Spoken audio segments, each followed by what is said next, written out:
Hi, I'm Amy Romeu, back with another fun faux leather tutorial for your Cricut. In today's project, I'll be showing you how to make this really fun card wallet with a wristlet.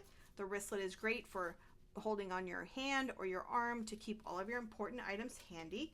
And the card wallet closes with a snap closure and can fit things like money or cards or even something like a chapstick. Now for this project, I'll show you how to get the SVG in just a moment, but first let's talk about the tools and materials we'll be using. Now this project is a larger pattern and you'll need to use one of the 12 by 12 cutting mats with your Cricut, which means you need to use either of the Maker machines, the Maker or the Maker 3, or one of the Explorer machines, the Explorer Air 2 or the Explorer 3. Now you can see I've used some optional heat transfer vinyl on the inside of the wristlet and the card wallet, just to add some interest.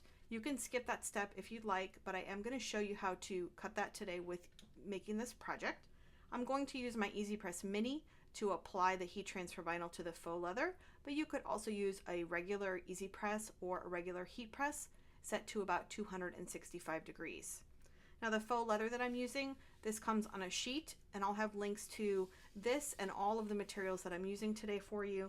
What's important about your faux leather is that it's at least 9 inches wide on the longest side to be able to fit the pattern. The heat transfer vinyl I'm going to use is some Cricut Foil Iron On today. I find that this presses really nicely to the back of faux leather because it's very thin, but as you can see in my sample, you could also use something thicker, like this is Caesar glitter heat transfer vinyl, or you could use regular heat transfer vinyl as well. We'll cut using the purple strong grip mat for the faux leather and the green standard grip mat for our heat transfer vinyl. Now to attach the snaps, these are called Kam Snaps. They're size 20 and they're extra long, which is very important. Be sure to check the video description for the links to these supplies. You need those extra long Kam Snaps for any projects that require more than one thickness of faux leather. So right down here, we have an intersection of 3 pieces of faux leather. So you do need a size 20 extra long Kam Snap. They're available on Amazon in basic colors, and then they're available on the Kam Snap website in a variety of colors. Kam Snaps require Kam Snap pliers. So if these don't come with the Kam Snaps that you're purchasing, be sure to pick up some of these. They're relatively inexpensive and you can use them with lots of different Kam Snap projects. Now the wristlet hardware I'm using, this is a 1-inch size, and they usually come with some nylon jaw pliers. So you can see the pliers, you can see the nylon here, and what this nylon does is it keeps the jaws of the pliers from scratching up the surface of your wristlet hardware when you squeeze. Now if you don't have these pliers, that's okay. You can use regular pliers from your garage and put something soft inside, like an old t-shirt or a washcloth, before you squeeze, and you'll get the same effect. So some other things I'll be showing you is how to connect the wristlet and the wallet together using a little jump ring, and also how to attach a faux suede tassel if you'd like. Okay, so let me show you how to grab the SVG file for this project. Then we'll hop into Cricut Design Space and we will start to cut out our pattern. I have the SVG file for this project in my shop. If you'd like to craft along with me, I'll leave a link to it for you. Starting with a blank canvas in Cricut Design Space, you'll click on Upload and then Upload Image, and you'll browse to where the unzipped SVG file for this project has been saved on your device. Click on it to select it and then click Open. You'll see a preview of the shapes. Click Continue and then Upload. That's going to bring the elements for this project onto your canvas. So the 2 darker blue shapes are going to cut from faux leather, and the 2 lighter blue shapes are going to cut from heat transfer vinyl. The light blue shapes are optional. Those are the liner shapes if you wanted to add that pop of color on the inside of your wristlet and your card wallet, but you don't have to cut those if you don't want to. Now if you wanted to delete those or hide those from your canvas, you can do that by clicking the Ungroup button, which separates each item on your canvas so you can manipulate them individually. Then just click on the shape that you don't want to cut. You can either click the delete button on your keyboard, you can hit the trash can icon, or you can click the eyeball icon here on the layers panel, and that will hide that shape for you. Now I'm going to cut all 4 of these today because I want to show you how to be able to put together the entire project from start to finish. Now we don't want to make any changes to the size because our wristlet and all of our items are sized to fit the 1-inch wristlet hardware, and they're sized to fit a standard credit card or driver's license inside. So it's important, remember, you need to be using one of the larger Cricut machines. I'm using my Cricut Maker today. Go ahead and click the Make It button. And the first thing we want to do is click that mirror toggle on for both of our mats because faux leather and heat transfer vinyl cut in reverse.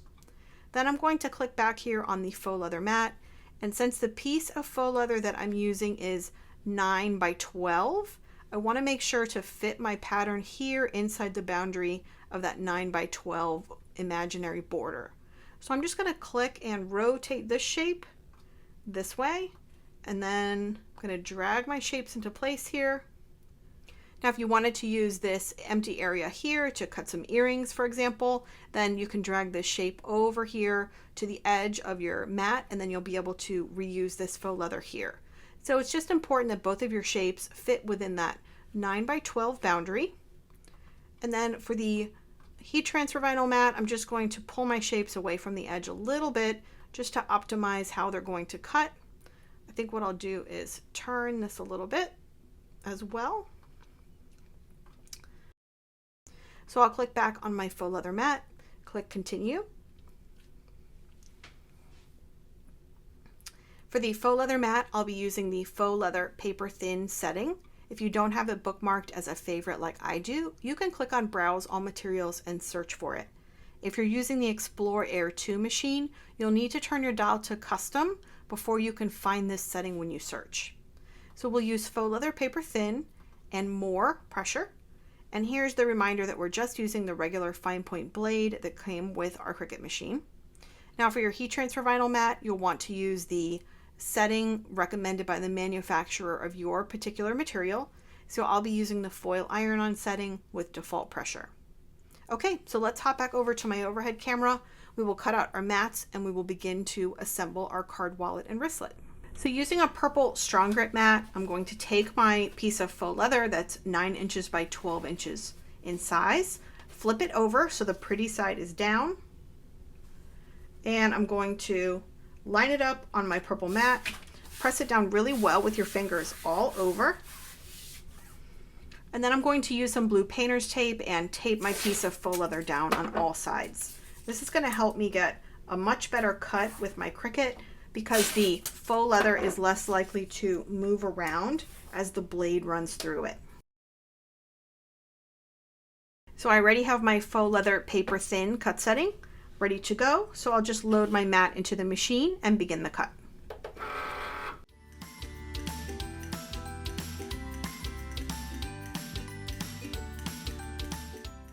So my faux leather cut has run one time, and before I unload the mat, I want to use my sharp weeding tool and just lift up the edge and see if the cut went all the way through. Now, if your cut didn't go all the way through, that's okay, and it happens a lot. You can just press your cut button again on your machine as many times as you need to, as long as you haven't unloaded your mat. Now this cut looks good. However, the pattern here has a lot of little holes, and I want to make sure those holes cut all the way through. So I'm going to go ahead and repeat my cut one more time just to get another good cut around those small holes. So if needed, just check your cut again. But this one looks pretty good, so I'm going to go ahead and remove my shapes. I'll unload the mat, remove my card wallet shape, and then I want to use my sharp weeding tool just to poke all those little holes through. Now, if you poke a hole through and it doesn't come undone completely, like this one for example, you could use some small curved scissors or embroidery scissors and just trim that off. So my shapes are cut completely. I'm going to set these aside, return to Design Space, and cut out my heat transfer vinyl mat.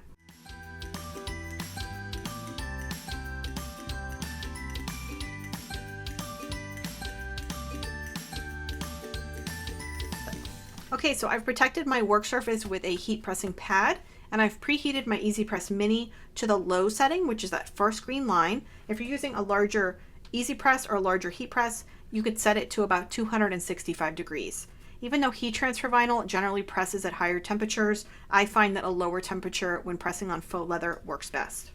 So let's start with our wristlet. I'm going to take my wristlet shape, put it pretty side down on my heat pressing pad, and then I'm going to take my heat transfer vinyl, shiny side up. So these two materials are going to be back to back, and I want to line up the edges as best I can.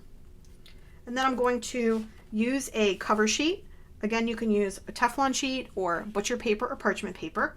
I have a large Teflon sheet here rolled up, but I'm going to use this small piece. It's easier to work with in this small area. I'm just going to cover, and I want to press. I want to get about 10 seconds of pressure all over the back of this wristlet.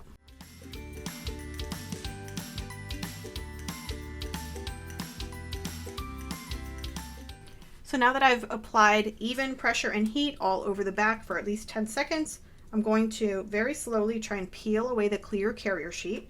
I'm holding my faux leather down flat because I don't want this pretty foil iron-on to wrinkle. I'm just going to very slowly peel away the clear carrier sheet. Now, if you're peeling and you start to see lifting of the vinyl or a big bubble, for example, then you want to just place this right back down and press some more. But this one's looking pretty good. Here we go. And now what I want to do, since I've removed that thick carrier sheet, I'm just going to cover and press again one more time, about 5 seconds all over. Now this is warm, so what I want to do is place it underneath my heat pressing pad so it can cool nice and flat while I repeat the pressing process for the inside of our card wallet flap.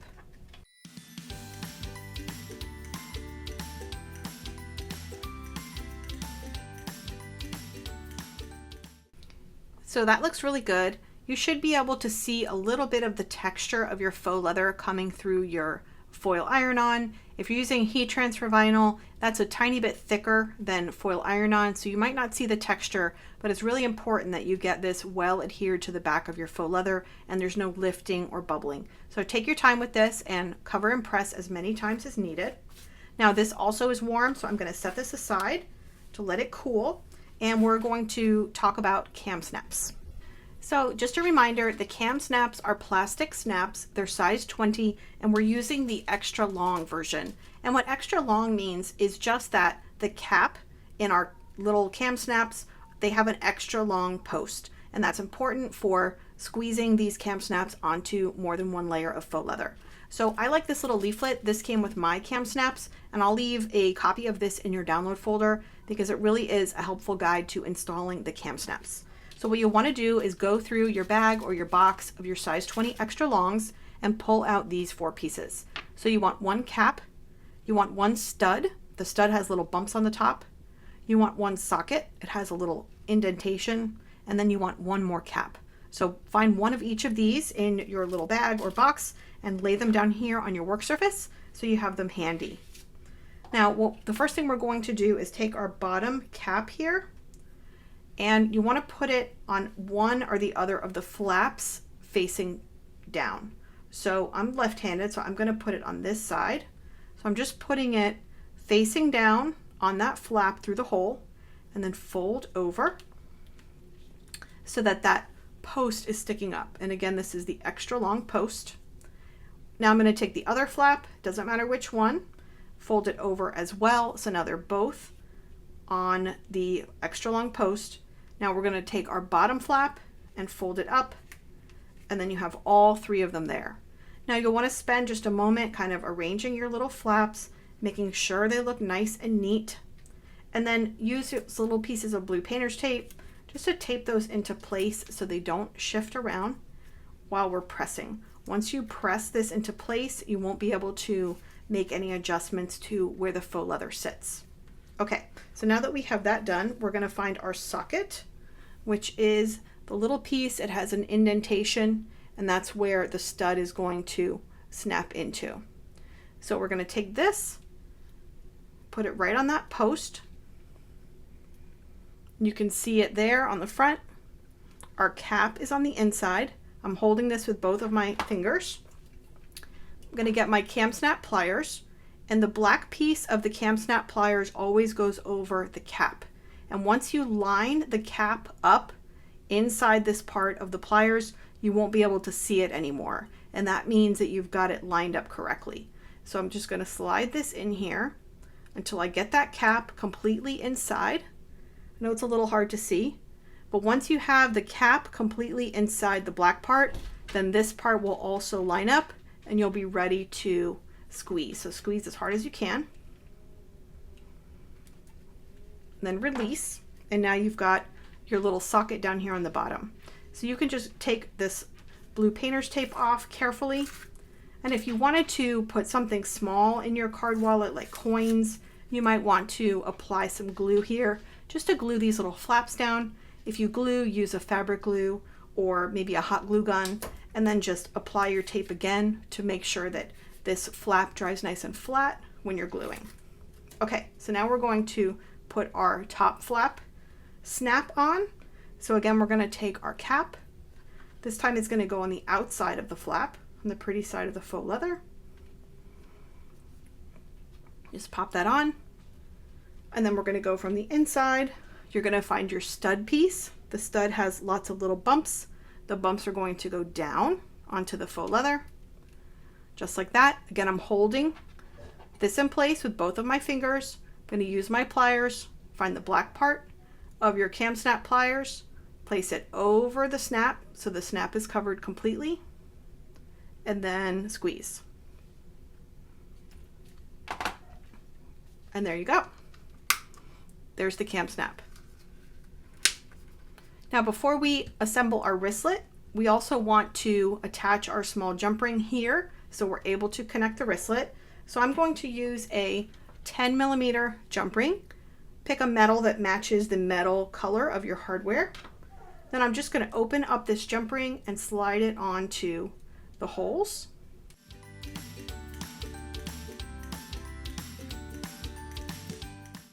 Now it's time to put together the wristlet. This is really easy. We're just going to take our wristlet piece of faux leather, fold it in half so that both of the ends are touching here at the bottom. Take your wristlet hardware and just slide it on to that piece of faux leather.